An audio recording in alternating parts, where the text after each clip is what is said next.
because you talk to somebody on the street about, what does entrepreneurship mean to you? If you had a little mic and you had one of those cameras and you're walking around New York City, Charlotte, Raleigh, anywhere in America, your town, Denver, near Denver, and put a mic in somebody's face, said, what does entrepreneurship mean to you? They would say Silicon Valley, they'd say new ideas, they'd say Shark Tank, they'd say Steve Jobs, they'd say raising money, they'd say changing the world, they'd talk about Tesla. That is the way that 99.9% of the media portrays entrepreneurship, but it's wrong. It's just wrong.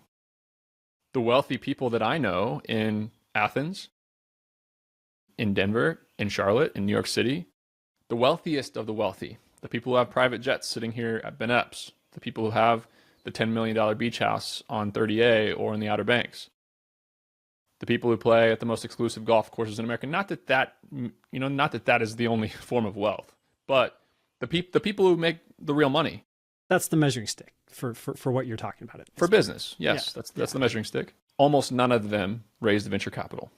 Almost none of them tried to disrupt a market. Almost none of them had a totally new idea, a new product, new invention, or went to Silicon Valley, raised money, and put sweatpants on. They all started normal businesses, doing normal things, and they iterated and innovated internally to outcompete and out-execute the competition. So my book, The Sweaty Startup, is a guide on how to find those opportunities, how to spot those opportunities, what skills you need, from decision-making to delegation to hiring to sales to all the things that are super important to become good at it, to out-execute somebody. So yeah, it's the framework is pretty simple. Like, look for good businesses, look for good opportunities where there's normal people winning. Choose your competition wisely.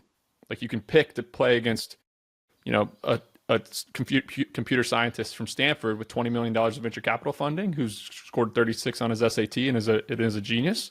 You can compete against that. Or you can compete against the guy in Athens who has a fax machine on his desk and also a private jet.